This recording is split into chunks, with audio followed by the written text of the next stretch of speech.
बिस्मिल्लाहिर्रहमानिर्रहीम। नाज़रीन, मैं हूं जावेद बलोच और उम्मीद है आप लोग खैरियत से होंगे। हुकूमत किसकी बन रही है, किसको क्या ओहदा मिल रहा है और कौन सी जमात कहाँ खड़ी है, ये फैसला हो गया है। और प्रेसिडेंट कौन होगा, वज़ीर आज़म कौन होगा, स्पीकर कौन होगा, चेयरमैन सेनेट कौन होगा, ये तमाम फैसले कर लिए गए हैं। लेकिन कन्फ्यूजन अभी भी जो है वो बरकरार है। सवाल ये है कि मियाँ नवाज शरीफ साहब जो है वो क्यों वजारत उज़्मा के उम्मीदवार नहीं बने, वो क्यों स्टेप बैक हुए। वो तो लंदन से आए थे इलेक्शन लड़ने के लिए, उन्होंने इलेक्शन लड़ा, लेकिन वजारत उज़्मा कबूल क्यों नहीं की। गो के मरियम नवाज साहबा का ट्वीट है कि उन्होंने सियासत से रिटायरमेंट नहीं ली और वो भरपूर सियासत करेंगे, लेकिन इसके बावजूद जो है सवाल उठ रहे हैं कि मियाँ साहब जो है वो क्यों उन्होंने वजारत उज़्मा छोड़ी। इसके साथ साथ बिलावल साहब फरमाते हैं कि हमने जो है वो नून लीग को वोट देना है वजारत उज़्मा के लिए, लेकिन हुकूमत का हिस्सा नहीं बनना। लेकिन बाद में जब जरदारी साहब आए तो उन्होंने कहा कि हम तो हुकूमत के साथ हैं, हुकूमत मिल के बनाएंगे। तो ये कन्फ्यूजन सियासी जमातों के दरमियान पाई जा रही है, जिस पर आवाम बात कर रही है, जिसमें सोशल मीडिया पर सवाल उठाए जा रहे हैं। फिर इसके साथ साथ हुकूमत बनी नहीं और आज जो है वो नून लीग और उसके इत्तेहादी जमातों में से एक अहम इत्तेहादी मौलाना फजल रहमान साहब ने जो है वो धांधली के इल्ज़ाम लगाए हैं इलेक्शन पर, और ये कहा है कि वो इलेक्शन के नताइज जो है वो तस्लीम नहीं करते और ना ही वो ना तो वो हुकूमत का हिस्सा बनेंगे और ना ही जो है वो नून लीग का साथ देंगे। बल्कि उन्होंने ये मशवरा दिया है कि मियाँ नवाज शरीफ को चाहिए कि वो हमारे साथ बैठे, आके अपोजिशन करें और अपोजिशन की सियासत करें। लेकिन अगर अपोजिशन की सियासत करेंगे सारी जमातें ही, तो फिर हुकूमत कौन करेगा। सवाल ये पैदा होता है कि अगर नून लीग भी तहफ़्फ़ुज़ात का इजहार कर रही है इलेक्शन पर, तहरीक इंसाफ भी धांधली का शोर मचा रही है, मौलाना फजल रहमान भी धांधली का जो है वो इल्ज़ाम लगा रहे हैं, तो फिर इलेक्शन जो है वो कहाँ पे शफाफ हुए, कहाँ पे जो है वो साफ़ सुथरे इलेक्शन हुए, ये बड़ा अहम सवाल है। इस पर हम आज बात करने जा रहे हैं। हमारे साथ मौजूद हैं आज नाज बलोच साहबा, पीपल पार्टी की रहनुमा हैं, उनसे बात करेंगे। राना एहसान अफजल साहब मुस्लिम लीग नून से हैं, उन्होंने हमें ज्वाइन किया। और फिर मेहरबानो कुरैशी साहबा ने हमें ज्वाइन किया, तहरीक इंसाफ की रहनुमा है, उनसे बात करेंगे कि आखिर ये मामला जा किस तरफ रहा है। पहले मैं बात करना चाहूँगा मैम नाज बलोच साहबा आपसे, थोड़ा सा बताइएगा कि लोग कंफ्यूज थे कल बिलावल भुट्टो जरदारी की प्रेस कॉन्फ्रेंस सुनने के बाद, कि समझ नहीं आ रही थी कि आप हुकूमत का हिस्सा नहीं होंगे लेकिन हुकूमत को वोट देंगे, सपोर्ट करेंगे, उनके साथ खड़े होंगे। फिर जरदारी साहब ने ये कन्फ्यूजन दूर भी की। उन्होंने कहा कि हम मिलके चलेंगे और इसका मतलब यही है कि जो है वो पीपल पार्टी साथ होगी नून लीग के और साथ ही रहेगी। तो समझते हैं कि ये जो पीडीएम पार्ट 2 इसे कहा जा रहा है, ये एक स्टेबल गवर्नमेंट होगी। बिस्मिल्लाहिर्रहमानिर्रहीम। देखें जावेद बलोच साहब, बात यह है कि ये जो इलेक्शंस हैं और इलेक्शंस के जो नताइज हैं वो गो के किसी एक पार्टी को सादा अक्सरियत हासिल नहीं है। और हमेशा की तरह, जिस तरह पिछले अदवार में हमने देखा कि इलेक्शंस के बाद एक धांधली का शोर हर कोने से हमेशा पहले भी उठता था, आज भी उठ रहा है। कोई ऐसी सियासी जमात नहीं है जो बिल्कुल 100% इलेक्शंस को जो है तस्लीम कर रही है। सब मानते हैं कहीं ना कहीं किसी के साथ नाइंसाफी या कहीं ना कहीं कोई ज्यादतियां हुई। लेकिन हमेशा की तरह मुल्क के लार्जेस्ट इंटरेस्ट में सियासी जमातों को अपना दिल बड़ा करके आगे बढ़ना पड़ेगा। ठीक है। क्योंकि मुल्क इसी चीज का मुतहम्मिल नहीं है कि हम रोज शोर करके, धरना करके या एजुटेशन की पॉलिटिक्स की तरफ लेके जाएं। ऑलरेडी हमारे इकोनॉमिक चैलेंजेस बहुत खौफनाक हद तक खराब होते जा रहे हैं। हमें ठीक। अपने मुल्क को इकोनॉमिक क्राइसिस से बाहर निकालना है। इंटरनेशनल रिलेशंस के हवाले से देखें कि हमें अपने खारजा पॉलिसीज के अंदर बहुत बेहतरी लेकर आनी है। और मुल्क के जो हालात है उनको बेहतर करने के, आम आवाम के जो मसाइल है उनको हल करने के लिए हमें एफर्ट्स करनी है। ऑलरेडी आपको पता है कि गुज़िश्ता हुकूमत के बाद जो इस वक्त इंतखाबात का अमल बहुत डिलेड प्रोसेस के बाद बहुत देर से शुरू हुआ, हम्म। जो कि 3 महीने में इंतखाबात होने थे, वो ज्यादा तवील अरसे बाद हुए। लेकिन ठीक। बहरहाल अब जब इंतखाबात हो चुके हैं तो सियासी जमातों को अपनी अना, अपनी ईगो को पीछे रखकर मुल्क का मफाद देके आगे बढ़ना है। इसीलिए पाकिस्तान पीपल्स पार्टी आईनी ओहदों के लिए, जैसे स्पीकर कौमी असम्बली का ओहदा है या मुख्तलिफ जो ओहदे हैं, प्रेसिडेंट के ओहदा है, ये वो तमाम चीजें हैं जो कि हमारा आईनी हक है। उसके लिए हम अपने कैंडिडेट को लेकर आए और उसके लिए हम कोशिश करें कि हमारे कैंडिडेट का हम कामयाब हों। ये हमारा आईनी राइट है। और मैं समझती देखें हूँ देखें कि मैम दीगर नाज बलोच सियासी साहबा, जमातें। देखें आपने 16 माह हुकूमत की और अवाम की चीखें निकली महंगाई की वजह से, बेरोजगारी की वजह से जो मसाइल सामने थे आपके, तो आप क्या समझती हैं, आप हुकूमती पार्टी का हिस्सा हैं, तो आप समझती हैं कि ये जो मसाइल थे जो आपको सामना करना पड़ा उस 16 माह के दौरान या पब्लिक को फेस करना पड़ा, वो कोई कम हो पाएंगे?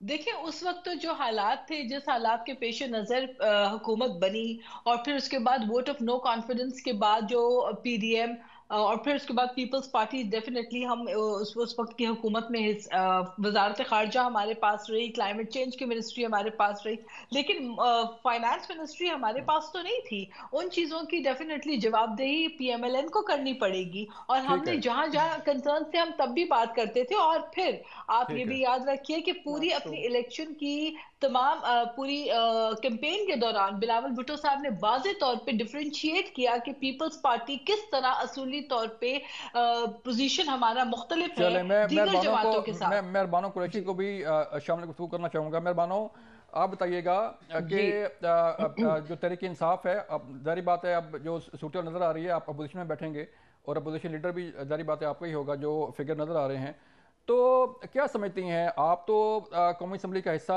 अभी तक जो है वो नहीं बन पाई, लेकिन आप समझती हैं कि ये एक भरपूर अपोजिशन होगी और हुकूमत को टफ टाइम मिलेगा? जी, उसमें जाने से पहले मैं सिर्फ़ कुछ बातें क्लियर करना जी चाहती जी। हूँ। जी जैसे कि मेरी बहन नाज़ बलोच साहिबा कह रही थीं, ज़रा दुरुस्ती कर दूँ। जी। अक्सरियत है पार्लियामेंट में, पाकिस्तान तहरीक-ए-इंसाफ के पास पार्लियामेंट में अक्सरियत है। अगर आप अवाम के वोट पर डाका ना डालें, तो पाकिस्तान तहरीक-ए-इंसाफ वो वाहिद जमात है, जो अपने दम पर इस वक़्त हुकूमत बना सकती है। हम्म। उसके बाद अगर हम लार्जर इंटरेस्ट की बात करते हैं, तो वो क्या है लार्जर इंटरेस्ट इस मुल्क का? क्या जमहूरियत हमारा लार्जर इंटरेस्ट नहीं है? आप मुझे बताइए, इस मुल्क की आवाम 60% जो नौजवान है, उन्होंने इस बार इलेक्शन में भरपूर हिस्सा लिया और वो बाहर आए ये बताने के लिए कि उन्हें जमहूरियत में अभी भी यकीन है। तो क्या हम उसे बेयकीनी में बदलना चाहते हैं? अगर सही। हम लार्जर इंटरेस्ट की बात करते हैं, let me please complete, I have a few more जी जी, प्लीज़ पॉइंट्स। प्लीज़ आप तो करें। हमें उस यकीन को, हमें उसका दिफा करना है, उसको महफूज रखना है, क्योंकि इन्हीं नौजवानों ने पाकिस्तान को आगे लेकर जाना है। और फिर हम बात करते हैं मैंडेट की। तो देखिए, पाकिस्तान मुस्लिम लीग नून को जो उनके वोटर ने मैंडेट दिया, वो किस बयानिए पे दिया या किस हम्म। बिना पे दिया? हम्म। कि नवाज शरीफ साहब वापस आए हैं, वो वजीर आजम होंगे। तो नून लीग अपने अवाम के दिए गए मैंडेट को इस वक्त इज्जत नहीं दे रही है, क्योंकि मियां साहब प्राइम मिनिस्टर नहीं बने। और हम्म। आप वो देख रहे हैं, लोगों को गम और गुस्सा है, वो जाहिर कर रहे हैं सोशल मीडिया प्लेटफॉर्म्स पे। जी। पीपल्स पार्टी को उसी तरह जो उनके वोटर ने मैंडेट दिया, वो बिलावल भुट्टो साहब की जो कैंपेन थी, जिसपे कभी ताज्जुब भी होता था कि आप एक हुकूमत का हिस्सा भी रहे, आपने तब आवाज भी ना उठाई, आप भरपूर हिस्सेदार रहे उस सब का जो उन्होंने किया। और आज आप इलेक्शन कैंपेन में उससे अलहदगी इख्तियार कर रहे हैं, उसके खिलाफ आप बयानियां बना रहे हैं। हम्म। वो मैंडेट आपको उस बिना पर आपको मैंडेट दिया आपके वोटर ठीक है। ने, और आज आप अपने वोटर को क्या पैगाम दे रहे हैं कि चले, हम मैं आपको ये बातें करते हैं, लेट एक मी सेकंड आस्क धोखा राना देते हैं, इहसान क्योंकि अफजल अब वो साहब। फिर इत्तेहाद करेंगे। मैं खत्म कर लूं जी please, I am just completing my sentence. जी। जी कि हम आपसे वोट तो ले लेते हैं बयानिए झूठे बना बना के, पर करते हम वही हैं, मफाद परस्ती और इक्तदार परस्ती। ये बात आगे चीजों को बढ़ाने की नहीं है, ये सब मफाद परस्ती हो रही है पाकिस्तान में, असूल हम्म। परस्ती नहीं हो रही। हम्म। मसला ये है, that is the larger interest of the ठीक है। कंट्री। ठीक है, मेहरबानों, आपका मौक़िफ़ आ गया। राना साहब, आप बताइएगा सर कि आज खबरें पहले आ रही थी कि जो है वो नवाज शरीफ साहब ने वज़ारत उज़्मा के उम्मीदवार क्यों नहीं बने और क्यों उन्होंने इनकार किया वज़ीर आज़म बनने से। और अब ये भी खबरें थी कि शायद वो सियासत से रिटायर्ड हो रहे हैं। गो कि मरीम नवाज साहबा ने ट्वीट किया है कि वो सियासत भरपूर सियासत करेंगे और रिटायर्ड नहीं हो रहे। आप क्या समझती हैं, क्यों वज़ारत उज़्मा उन्होंने कबूल नहीं की? क्या जो मर्जी का जो मैंडेट चाह रहे थे मियाँ साहब, वो ज़ाहिर बात है नहीं आया आपके पास, तो यही वजह है या कुछ और चीज़ें ऐसी हैं जो जिसके बायस मियाँ साहब जो है वो स्टेप बैक हुए? बिस्मिल्लाहिर्रहमानिर्रहीम। देखिए, बात यह है कि किसी भी जमात के पास सिंगल इतनी मेजॉरिटी नहीं आई कि वो सिंपल मेजॉरिटी अचीव कर सके जी और सिंगुलैरिटी या अकेले जो है वो हुकूमत तश्कील दे सके। जी। तो इस माहौल के अंदर पीएमएलएन की भी जो हुकूमत अगर बन रही है, तो तभी मुमकिन है कि पीपल्स पार्टी और दीगर जमातें उसका साथ दे रही है, तो वो हुकूमत बना सकते हैं। और जहां तक पीटीआई के इंडिपेंडेंस का क्लेम है वो भी सिंगुलरली हुकूमत नहीं बना सकते। और जहां तक उनके धांधली का क्लेम है तो देखिए वो तो इलेक्शन ट्रिब्यूनल मौजूद हैं, अदालतें मौजूद हैं, अगर कोई वाकई धांधली हुई है तो इनको वहां से इंसाफ मिल जाएगा। लेकिन रिवायत और तारीख ये बताती है कि 35 पंक्चर जैसे झूठे बयानिए बना के अवाम से माजरत भी नहीं की, पॉलिटिकल इंस्टेबिलिटी भी बनाई। तो यहाँ हमारी जमात का जो कंसर्न है वो पॉलिटिकल स्टेबिलिटी है, क्योंकि वो आएगी, सियासी इस्तेहकाम आएगा तो कहीं यहाँ मईशत बेहतर होगी। हर वक्त लड़ाई झगड़ा, हर वक्त प्रोपोगेंडा करना, उससे तो मुल्क आगे नहीं बढ़ सकता। और जो जहां तक जमहूरी रिवायत है वो यही है कि अगर कोई धांधली हुई है तो आपको इंसाफ अदालत से मिल जाएगा, आप लें उसको। हम राना साहब एक और बड़ी अहम चीज़ सामने आ रही है सर कि JUIF ने जो है जो इंतखाबी नताइज हैं उसको तस्लीम करने से इनकार कर दिया है। उनका ये कहना है कि जो इंतखाबी नताइज हैं वो वहाँ पर उसमें धांधली हुई और वो ये इंतखाबी नताइज तस्लीम नहीं करते। ये आपके इत्तेहादी थे और अब भी इत्तेहादी हैं आपके। और लेकिन वो ये भी कह रहे हैं कि हम बैठेंगे असम्बलियों में। एक तरफ तहरीक इंसाफ जो है वो तहफ़्फ़ुज़ात का इज़हार कर रही है, अब जो इत्तेहाद है आपका सियासी जमातों का, उसमें से भी ये चीज़ें सामने आ रही हैं कि उन्होंने भी अपने नताइज तस्लीम नहीं किए। तो क्या समझते हैं कि इसका अब आगे चल के असर पड़ेगा? ज़ाहिर बात है JUIF जो है आपके साथ नहीं बैठ रही, तहरीक इंसाफ जो है वो शोर मचा रही है कि धांधली हुई। तो आपके जो कैंडिडेट हारे हैं तो उसके मतलब भी तो बातें हो रही होंगी कि शायद धांधली हुई वहाँ पर भी।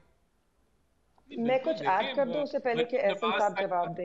मैं आता हूं, मैं आपके पास मैं आता हूं। मरियम नवाज साहिबा ने KPK के इलेक्शंस के ऊपर कहा कि वहां अच्छी खासी धांधली हुई है और वहां ठीक तरीके से मामलात नहीं चले। इसी तरह और भी जो फैफन की रिपोर्ट है वो भी यही बताती है कि जितनी इरेगुलरिटीज हुई, जिस तरह टेलीफोन कॉल्स और ये वो इंटरनेट बंद हुआ, उसका बेनिफिट जो है वो PTI बैक्ड कैंडिडेट्स को ज्यादा हुआ। तो बिल्कुल सारे इत्याजात हैं, बहुत सारे चीजों के ऊपर सवाल बनते हैं इलेक्शन के प्रोसेस के अंदर, और वो हमारे भी बनते हैं। लेकिन इस मुल्क को हमने आगे लेके जाना है।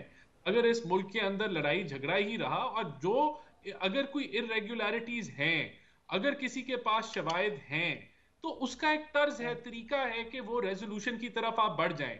लेकिन उनको आप लेके बैठ के मुल्क को आगे ना चलना दें उस बुनियाद की वजह से, तो वो मुल्क को नुकसान पहुंचाएगा। हम उसके मुतहम्मिल नहीं हैं। जहां इरेगुलरिटीज हुई हमने यही हदायत दी है, उधर जहां जहां हमारे कैंडिडेट्स समझते हैं कि धांधली हुई और वो हराए गए, वहां उनको यही हदायत दी है कि आप एविडेंस लेके इलेक्शन ट्रिब्यूनल्स के अंदर जाएं, अपने केस वहां पुटअप करें और वहां इंसाफ लें। यही तरीका होता है, यही रास्ता होता है कि राना साहब मुझे एक ब्रेक के लिए कहा जा रहा है। जो है वो काबिल गौर बात ये है कि 2018 के इलेक्शन में भी जो है वो जो तहरीक इंसाफ थी हुकूमती पार्टी, उसने भी नताइज तस्लीम नहीं किए थे। और अब भी जो है वो ऑलमोस्ट सारी जमातें जो है वो अपने अपने तहफ़्फ़ुज़ात का इजहार कर रहे हैं। जब हम वापस आएंगे तो हम बात करेंगे कि अगर सारी जमातें ही तहफ़्फ़ुज़ात का इजहार कर रही हैं तो फिर वे फॉरवर्ड क्या है? क्या सब जमातों को साथ मिलना चाहिए या फिर कोई आगे कोई और सोच जो है वो सामने आ रही है? मिलते हैं ब्रेक के बाद।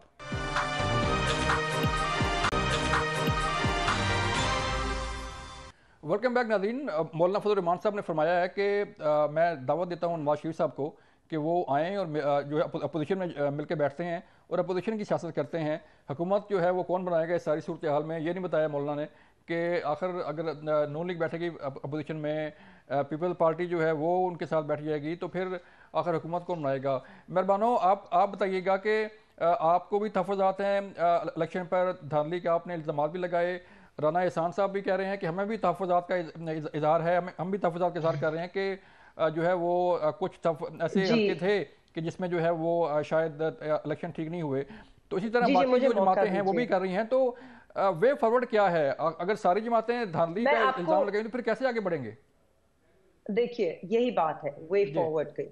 पहले जो राना साहब ने फैफन की भी बात की, तो उन्होंने फैफन की जो रिपोर्ट है वो सबके सामने है और यहाँ उन्होंने कहीं भी नहीं लिखा कि जो PTA ने इंटरनेट और टेलीफोन की बंदिश की कि उससे तहरीक इंसाफ को फायदा नहीं, सबसे ज्यादा नुकसान हुआ। क्योंकि सब जानते हैं कि किस तरह तहरीक इंसाफ को महदूद स्पेस दी गई कैंपेन करने की। हमारी कैंपेन तो हो ही सोशल मीडिया और टेलीफोन्स के जरिए थी और ये जानते हैं कि हमने ऐप बनाई हुई थी अपने वोटर्स के लिए पोलिंग डे पर पर्ची वगैरह की, जो कि हमने फोन से यूज करनी थी। तो हम डायरेक्ट इसके हमें सबसे ज्यादा नुकसान हुआ इस बंदिश का। ये तो खुले खुले जलसे कर रहे थे, इन्हें किस चीज की तंगी थी? और दूसरी बात, जहां तक बात है कि हमने आगे कैसे बढ़ना है, तो देखिए 50 साल से इस मुल्क में यही मिट्टी पाओ सियासत हो रही है और मिट्टी पाओ जमहूरियत ये लोग बनाकर बैठे हैं कि जी फॉर द लार्जेस्ट इंटरेस्ट का नाम लेते हैं, हालांकि वो इंटरेस्ट है सेल्फ इंटरेस्ट, उसका नाम है सेल्फ इंटरेस्ट के लिए ये हुकूमत बनाते हैं, अपने बीच ये वजारतें बांटते हैं और उसको लार्जर इंटरेस्ट बुलाते हैं। मगर दरअसल बात यह है कि अगर हमें मुल्क के इंटरेस्ट की इतनी फिक्र है तो मुल्क का इंटरेस्ट यही है कि अगर सारी जमातों को खदशात है कि बेज़ाब्तियां हुई हैं तो हम सबको फॉर्म 45 आगे लेके आने चाहिए। हम सिर्फ यहाँ पर इल्जाम नहीं लगा रहे हैं, हमने सब ने अपने फॉर्म 45 जो है वो पब्लिक डॉक्यूमेंट्स बना दिए हैं, सब देख सकते हैं कि पब्लिक डॉक्यूमेंट फॉर्म 45 और फॉर्म 47 में कितना तजाद है। और हम बिल्कुल ईसीपी जा रहे हैं, हम यहाँ पे कोई जो जलाओ घराओ का इन्होंने बयानिया बनाया हुआ है, ऐसा कुछ नहीं हो रहा है। हमारा किसी बंदे ने, हमने हम सबको रोका हुआ है, वो तो आज भी धरने देना चाहते हैं आरओ साहिबान के घरों के बाहर, हमने उन्हें रोका हुआ है क्योंकि हम कानूनी कार्रवाई करेंगे। वी बिलीव इन प्रोसेस, मगर अगर प्रोसेस में इनको इतना यकीन होता तो ये उस रात के अंधेरे की आड़ में रिजल्ट का आना ना बंद करते, ना फॉर्म 45 को तब्दील करके फॉर्म 47 बनाए जाते, और तो ना आप ही कैसे फिर क्लेम कर रही हैं कि आपके पास 170 सीट हैं जो है मैं बनाऊं, आपने तो काफी फिगर दी है। क्योंकि हमारे पास फॉर्म 45 हैं उन सारी सीटों पे जहां पर हम जीते हैं और जहां पे फॉर्म 47 में रिजल्ट तब्दील किया गया है। हम ठोस शवाहिद और सबूत के साथ बात कर रहे हैं, हम ऐसे हवा में बातें नहीं कर रहे हैं। इस बार हमने फॉर्म 45 इकट्ठे किए हैं और हमें उम्मीद है कि इलेक्शन कमीशन ऑफ पाकिस्तान इससे आंखें नहीं चुराएगी और वो अपनी गलती तस्लीम करेगी। दूसरी बात मैं कहना चाहती हूँ कि आप लोगों ने form 47 election commission of Pakistan ने किस तरह कंसोलिडेट किया वोट जब वहां पे कैंडिडेट मौजूद ही नहीं थे। नाज साहबा के पास जाना है। नाज साहबा आप बताइएगा कि जारी बात है तहरीक इंसाफ भी तहफ़्फ़ुज़ात का इज़हार कर रही है, राणा साहब ने कहा कि तहफ़्फ़ुज़ात का इज़हार उन्हें भी है, तो आप भी जो है वो लेवल प्लेइंग फील्ड की बात करते रहे हैं बिलावल साहब, तो इन तहफ़्फ़ुज़ात के साथ जो है जो हुकूमत बनेगी वो किस हद तक डिलीवर कर पाएगी? वो तो फिर उसी तरह बैसाखियों पर चलती रहेगी, कभी गिर रही है, कभी उठ रही है, कभी गिर रही है, कभी उठ रही है, कैसे चलेगी फिर? देखिए, अब अगर हम तहफ़्फ़ुज़ात की बात करते हैं तो केपीके का अगर आप अभी पूछेंगे, मेहरबानों से पूछेंगे तो वो आपको कहेंगे कि उनके उसके रिजल्ट्स तो वो तस्लीम करते हैं ना, कि क्योंकि जहाँ पे वो जीते हैं नहीं, तो वहाँ इलेक्शंस बिल्कुल भी नहीं। हम कह रहे हैं अगर आपको वहां पे तहफ़्फ़ुज़ात हैं, अपने फॉर्म 45 पब्लिक करें और आइए, हम वो हल्के खोल देंगे आपको। Bring the form 45। Just let me, I just started actually, I didn't finish my sentence. I would appreciate, मैं जरा अपनी बात मुकम्मल कर लूं जी।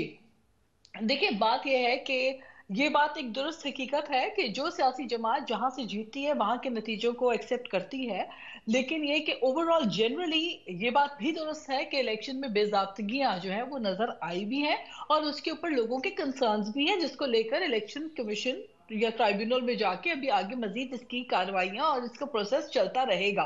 जो ड्यू कोर्स है वो अपनाना वो सबकी जिम्मेदारी है। हमारे बहुत सारे कैंडिडेट्स हैं जो हमें लगता है कि वो जीती हुई उनकी सीट्स थी और उनके रिजल्ट्स जो है उसके अंदर हमें बेज़ाब्तगी अगर कहीं नजर आई तो हमारा हक है, हम भी जाएंगे ट्राइब्यूनल में।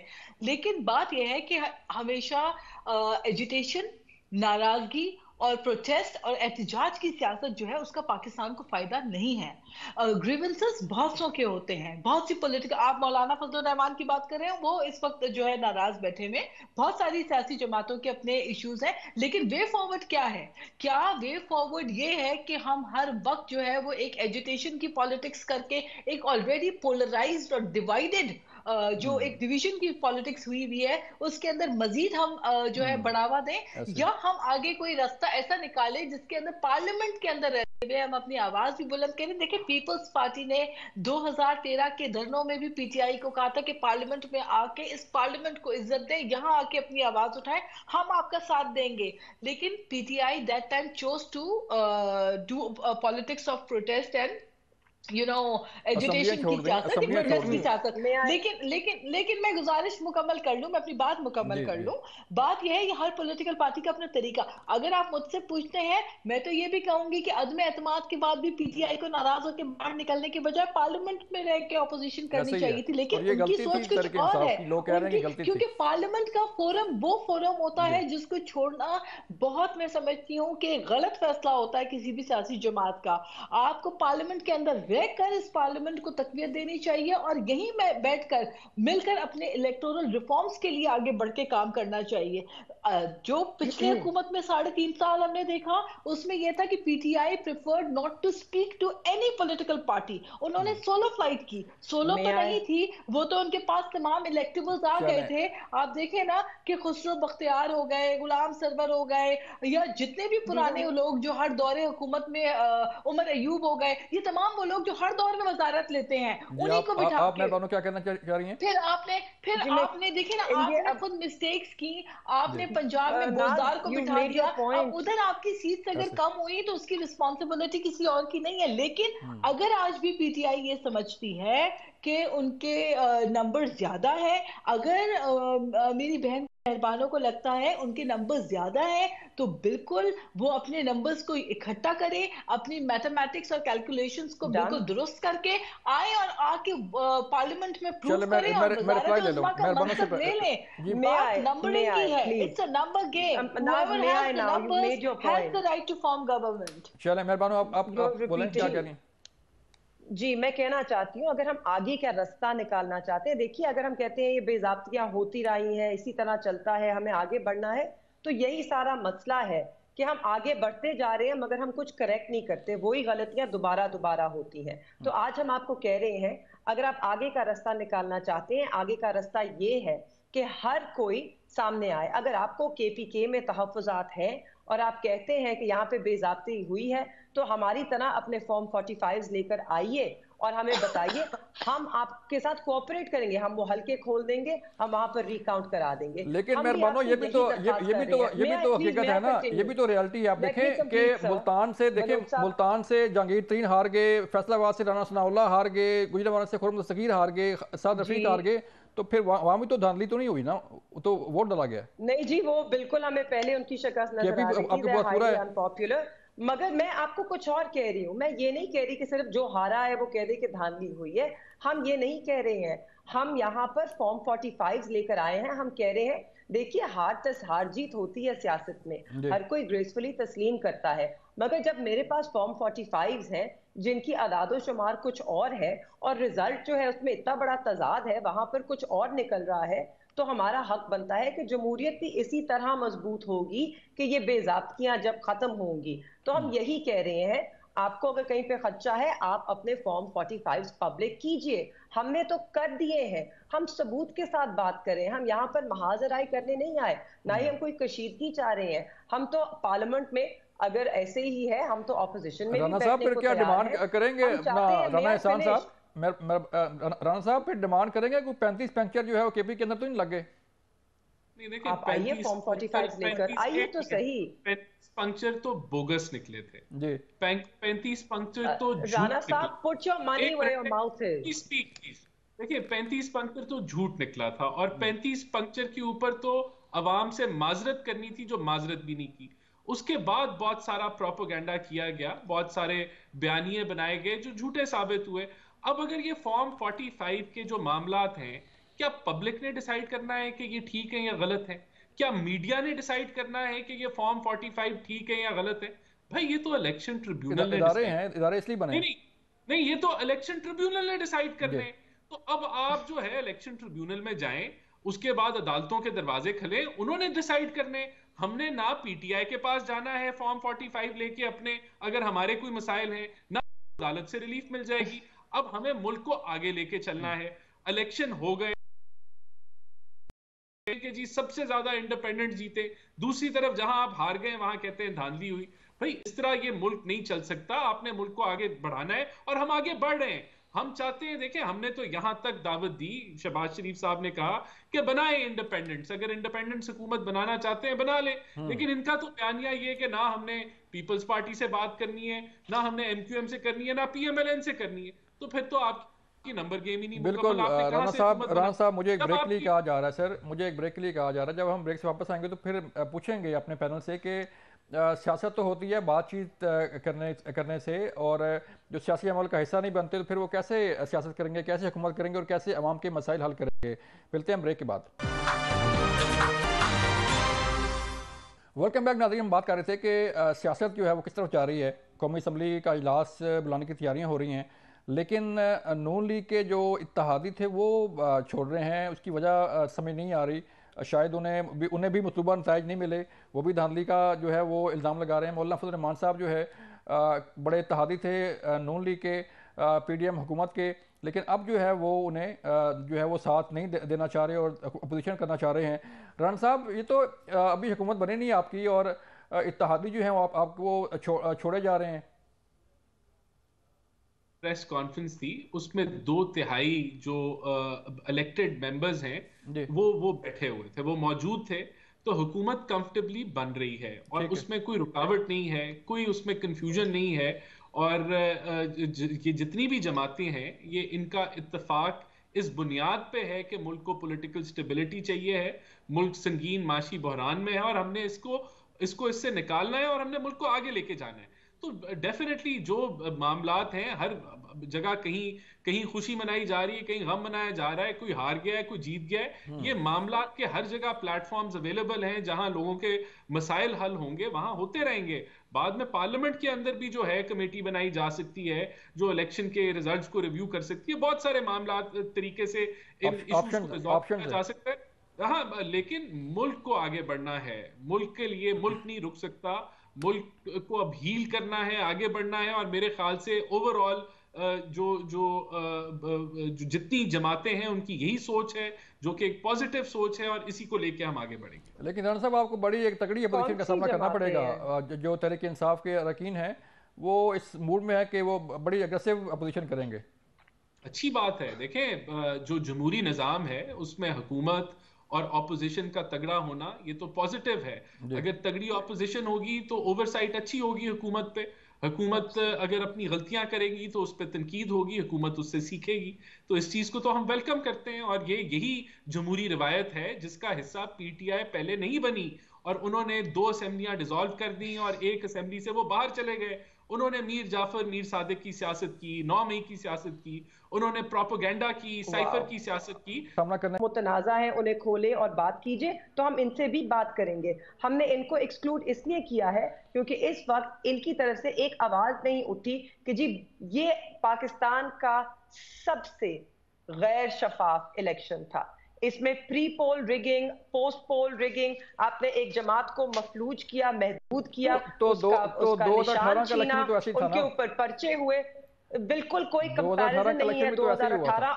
There is no comparison between the two। उस वक्त मियां साहब जेल में थे, आज आपके चेयरमैन जो है वो जेल में है। जेल में थे, चले चेयरमैन उनके जेल में थे। 31 साल सजा हो गई खान साहब को, 10 साल मेरे वालिद को, बाकी पूरी लीडरशिप जेल में। जो बाहर उन पे पर्चे, वर्कर्स पे हमारे छापे, कोई हमारी कन्वेंशन, कोई पार्टी मीटिंग नहीं कर सकता। बाद में SHOs आ जाते थे उस थाने के और हर चीज उखाड़ देते थे। लोगों को धमकियां पड़ी, लोगों को उठाया गया। कैंपेन के दौरान भी ऐसा कभी भी नहीं हमने देखा कि किसी तरह एक जमात को टीवी पे नहीं दिखा सकते थे। आप हमारे चेयरमैन का या बानी चेयरमैन का नाम तक नहीं ले सकते, आप उनकी तस्वीर तक नहीं दिखा सकते। आप बहुत हदें पार कर गए। आपने उनकी अहलिया पर एक इतना गलीज और घटिया केस चलाया इद्दत का। मतलब इतनी हदें पार कभी भी नहीं हुई पाकिस्तान में। और फिर उसके बाद इलेक्शन डे बहुत ही अच्छा था ना। उसके बाद जिस तरह एक कौन सा सानिया मई की आपने बात करनी है, सानिया मई की, 9 मई की, क्या आप लोगों ने बयानिया बनाया हुआ है? हमने उसकी पुरजोर मजम्मत की। 10 महीने गए हैं, कोई शवाहिद आगे नहीं आए, किसी को प्रोसिक्यूट नहीं किया गया, सिर्फ सियासी इंतकाम का निशाना बनाया जा रहा है। हम तो आज भी कहते हैं 9 मई की इन्वेस्टिगेशन कीजिए, और ना सिर्फ इनकी केस में कौन मुलव्विस था, आप अपनी इंटरनल अकाउंटेबिलिटी कीजिए। Where was the police that day? Why were they not on duty? Have any heads rolled in the police department? इतनी बड़ी चीज हो गई पूरे पाकिस्तान में, क्या सारी सिक्योरिटी फोर्सेस पुलिस की है सो रही थी? अब सिर्फ ये बताएं मैडम, अब सिर्फ ये बता दें कि चलें वो माजी हो गया। एक और चीज 9 मई के बारे में मुझे कहने दीजिए। जिन लोगों ने जमात छोड़ दी उन्होंने लगता है 9 मई पे वो माफ हो गए। इतना बड़ा सानिया हुआ, तो अगर किसी कोई उसमें मुलव्विस था जमात छोड़ने से, क्या उनका क्राइम नहीं रहता? आप एक संजीदा चीज को सियासत के लिए इस्तेमाल करके उसकी संजीदगी दूर कर रहे हैं। पार्लिमानी सियासत करनी है ना, पार्लिमानी सियासत में कोई वे फॉरवर्ड मुझे बताएं कि क्या तरीके इंसाफ जो है वो पार्लिमानी सियासत का हिस्सा रहेगी या फिर वही असेंबलियों से बाहर आके एहतजाज? बिल्कुल भी नहीं। हमें लोगों ने जो मैंडेट दिया है हम उसका दिफा करेंगे, हम पार्लियामान में भी करेंगे और हम ईसीपी में जाके भी अपनी आवाम के वोट का दिफा करेंगे। राना साहब, आपके लिए मुश्किलात बढ़ रही हैं सर, थोड़ा सा बताइएगा क्या वे फॉरवर्ड क्या है? देखिए, हमारे लिए क्यों मुश्किलात बढ़ेंगी? हमने जो जहां इश्यूज हैं वो जाएं इलेक्शन ट्रिब्यूनल के अंदर। अब बार बार हम उसी बात को रिपीट कर रहे हैं। देखें, जो मैंडेट के ऊपर इल्जामात हैं वो ना आपने इस टॉक शो में डिसाइड करने हैं, ना वो पब्लिक ने डिसाइड करने हैं, वो एविडेंस बेस्ड वो We are going, sir. You're going to get hit with so much evidence you won't know what hit you. ने डिसाइड करने हैं। बाकी 9 मई के वाकयात के ऊपर पूरी कौम जानती है कि किस तरीके से झूठा बयानिया बनाया गया। हम भी कोई मरे नहीं रहे आप लोगों ने साथ पीटीआई के साथ कोई इल्हाक करे। हमें भी इनसे माजरत चाहिए कि इन्होंने पूरी अवाम को गुमराह किया। इन्होंने कहा कि अमेरिकन कंस्पिरेसी हुई, फंडिंग हुई, जिसमें कोई शवाहिद नहीं है। इन्होंने उस बुनियाद के ऊपर एक ऐसी सियासत की जिससे इश्तियाल फेंका। इन्होंने पाक अफवाज को मुतनाज़ा बनाया, मीर जाफर मीर सादिक के नारे लगाए और फिर 9 मई का वाकयात। सर ठीक है राना साहब, मैम ना साहब आप बताइएगा वे फॉरवर्ड क्या है शॉर्टली? वे फॉरवर्ड ये है कि संजीदगी के साथ, हौसले के साथ एक टॉलरेंट और एक इंक्लूसिव पाकिस्तान के लिए अपनी जाती अना को पीछे रखकर नफरत और इंतकाम की सियासत को दफन करके आगे बढ़ना वे फॉरवर्ड है। क्योंकि वी हैड इनफ। अभी मेहरबानो बात कर रही हैं कि किसने आवाज उठाई, किसने आवाज नहीं उठाई। देखें जो कह रही है कि किसने आवाज उठाई, किसने आवाज नहीं उठाई, हमें भी याद है 3.5 साल पीटीआई की दौरे हुकूमत में सबसे ज्यादा इंतकाम तो पीपल्स पार्टी से लिया गया। जरदारी साहब को जेल में डाला गया, खुर्शीद शाह को, फरियाल तालपुर साहिबा को रातों रात हॉस्पिटल से उठा के एमएस को तब्दील करके उनको बख्तरबंद में डाल के ले जाया गया। हम तब भी कहते थे कि मेरे प्रोग्राम का वक्त खत्म हो गया। बहुत शुक्रिया आप लोगों का वक्त देने का। मेहरबानो कुरैशी आपका शुक्रिया, राना साहब आपका शुक्रिया, नाद बलोच साहब आपका शुक्रिया। बात सिर्फ इतनी है कि अगर मुल्क ने तरक्की करनी है या अवाम के मसाइल हल होने हैं तो फिर सबको जो है अपना अपना रोल प्ले करना पड़ेगा और कौमी असम्बली के अंदर बैठ के, पार्लियामान के अंदर बैठ के कानून साजी करनी होगी, मिल बैठ के जो है वो काम करना होगा और चलना होगा साथ साथ ही। यही पाकिस्तान है, यही सबका पाकिस्तान है और यही पाकिस्तान की अवाम का जो है मुल्क है कि वो इस मुल्क में अमन से रह सकें। ये था आज का प्रोग्राम। अपना ख्याल रखिएगा। अल्लाह हाफिज़।